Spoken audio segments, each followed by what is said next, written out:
Please subscribe Ito Manny Vlog.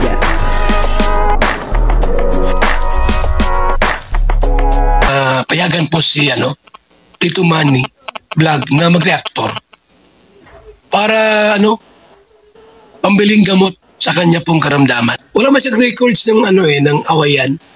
Kalingap Rob, nagsalita na tungkol sa Danjoy at tungkol po doon sa nararamdaman ni Kalingap Dan kay Joy Diwata. Panoorin po natin at bibigyan po natin siyempre ng konting reaction. Pero bago po yan, ako muna po bumabati sa inyong lahat ng magandang umaga, magandang tanghali at magandang gabi sa inyong lahat mga kapatid. Saan kayo ng panig ng mundo naroon ngayon ay mag-iingat kayo palagi at pagpalain kayo ng ating Panginoon. Maraming salamat din po sa patuloy na tumatangkilik sa aking YouTube channel at nanonood sa aking video reaction. Patuloy lang po natin suportahan sila Kuya Bal Santos Matubang, Kalingap Rob at Ate Edna Vlog.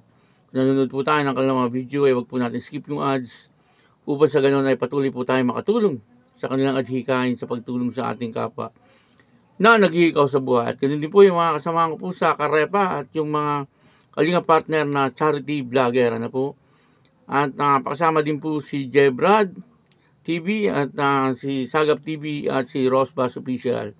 O ito po yung video na kung saan si Kalingap Rob ay nagsalita na tungkol po sa nararamdaman ni Kalingap Dan dito kay Joy Diwata. Ang kabuuan po ng video ito ay makapanood po natin sa YouTube channel ni Ria Olarte. Ayan suportahan po natin Ria Olarte.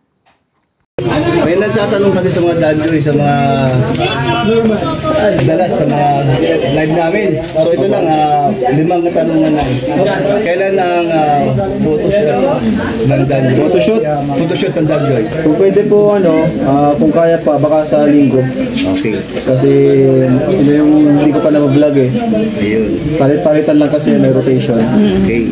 So, at kailan ang episode 11? Yun ang episode 11. Ayun na yun. Kung photoshoot or ayun na yun. Okay.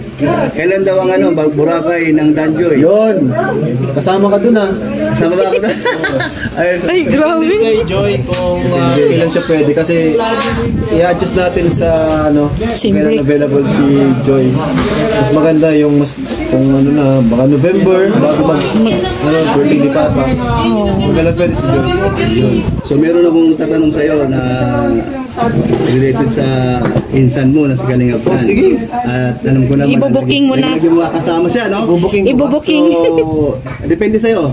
Kung in love na ba si Dan kay Joy? Ay, nagulat sila. Baka maano si Dan pag binuking ko siya Yun na nga kaya mahirap mo. Makikita naman natin yan sa mga ngiti niya tuwing nag-vlog. Iba yung ngiti ni Dan pag At saka sa mga mata, excited siya. Insan, may excited. Sige, insan. Tapos, nagtatanong siya kung insan, sunduin ko na ba si Joy? Ay, grabe. So, malapit Kasi naman.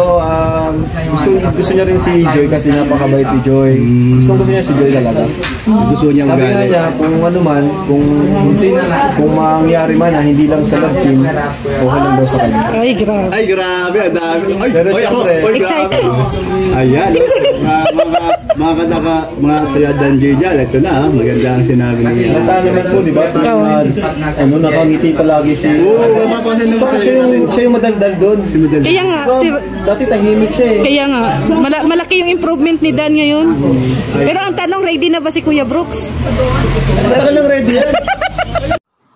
Ayun na po, dito po ay napunta itong si Kalingap Rob sa bahay ni Kuya Brooks. At parang binisita niya yung mga auntie. At dito nga po ay na-interview ni Kuya Brooks itong si Kalingap Rob tungkol po dito kay Danjoy. Alam niyo naman po na talagang si Kuya Brooks ay talagang suportado niya siyempre ang Danjoy. Siyempre anak niya po si si Kalingap Dan. At alam naman po nating lahat na si Kuya Brooks ay talagang napakabait na ama para kay Kalingap Dan. Kahit naman po siguro hindi sa kay Kalingap Dan, kahit naman po siguro sa ibang niyang mga anak or sa ibang mga tao ay talagang makikita po natin na itong si Kuya Brooks ay napakabait na tao. Ano po, at saka hindi po yan mahilig gumawa ng kwento. Si Kuya Brooks, ano, talagang pag sinabi po niyan ay may katotohanan, ano po. At yun na nga, ano, tinanong po nila, ano, kung kailan po ang muling paggawa ng teleserye ng Danjoy, ano. Ang sabi po ni Kalingap Rab ay parang sa Sunday, ano, bukas, ano po, bukas ay magsushoot ng teleserye ng Danjoy, ano po. At siguro Monday na po natin yung makapanood or bukas ng gabi, ano, at abangan po natin yan, ano. Abangan po natin lahat kung ano po yung mangyayari dito po sa part 11 na, no? Part 11. At siyempre, tuwing may lalabas po na teleserye at upload ni Kalingap Rab tungkol po sa Danjoy, siyempre abang-abang po yan, ano, kasi marami po ang magagandang nangyayari, ano. Unang-una yung pagtawa po ng dalawa, ano, yun ang abangan ko dun, no? Yung kanilang mga smile, ano, si Kalingap Dan at saka si Joy Diwata, kapag sila ay tumatawa, talagang parang may ibig sabihin, ano, may spark, kumbaga, ano po. At yun na, ano, tinanong po sila kung ano po ang nalalaman ni Kalingap Rab tungkol po sa nararamdaman ni Kalingap Dan dito kay Danjoy. Pero ang sabi po ni Kalingap Rab, mahirap naman daw po na siya ay magsalita, no, tungkol po sa nararamdaman ni Kalingap Dan, ano, dito kay Danjoy, kasi nakakahiya nga naman, ano po, kay Joy Diwata. Bahala na po si Kalingap Dan ang magsabi no kay Joy Diwata para surprise, ano. Pero marami na po ang nasabi ni Kalingap Dan tungkol po kay Joy Diwata. Kulang na lang po yung I love you. Yun na lang ang kulang, ano, sa tingin ko, kasi ay nasabi na niya na humahanga siya kay Joy Diwata. Ano po, at nasabi niya na hindi niya po ito iiwan. Kahit ano pong mangyari ay mananatili po siya sa tabi ni Joy Diwata, ano. At kulang na lang po nga yung sabihin niya na mahal kita. Ano, diretsahan na tayo, wala nang patumpik-tumpik pa. Pero yun naman po ay kung sasabihin ni Kalingap Dan, ano. Sa ngayon, siyempre, ay siguro hindi pa nangyayari. Kasi siyempre, nag-aaral pa itong si Joy Diwata. Kumbaga, ay nagpipigil pa rin itong si Kalingap Dan, ano, nasabihin niya ng ganun, ano. Kasi siyempre, baka makagulo or maging inspirasyon ni Joy Diwata, ano, kung sakaling ganun ang mangyayari. Dalawa lang po yan, ano. Siyempre, hindi po natin alam kung magugulo yung buhay niya or magiging inspirasyon niya si Kalingap Dan. Pero sa tingin ko, ay magiging inspirasyon niya si Kalingap Dan, kasi talaga namang kahanga din itong si Kalingap Dan, ano. At ang sabi po ni Kalingap Rab ay sa mga tawa daw po at mga kilos ni Kalingap Dan ay nababasa niya po na talagang masaya po itong si Kalingap Dan, ano. At siya daw po ang lagi nagsasalita. Doon daw po sa una, hindi naman po siya ganyan, ano. Kumbaga ngayon ay talagang excited siya lagi na may shooting. At si Kalingap Dan para po ang nagtatanong, ano, kung kailan nga magsushooting or pwede niyang puntahan itong si Joy Diwata. Siguro na may pwede, ano po.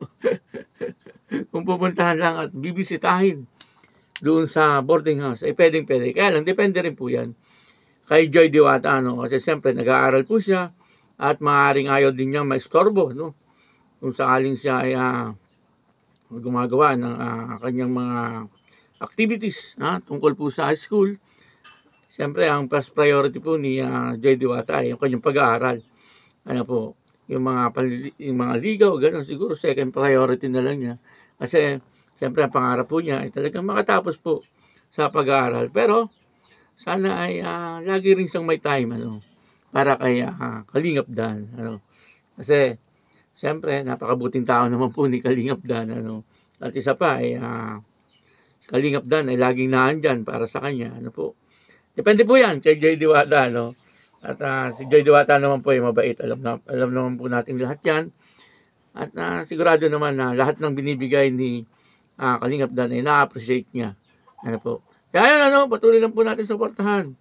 Siyempre, itong Joy Diwata ay at Kalingap Dan, ano, Dan Joy, ano. Suportahan po natin, ano po.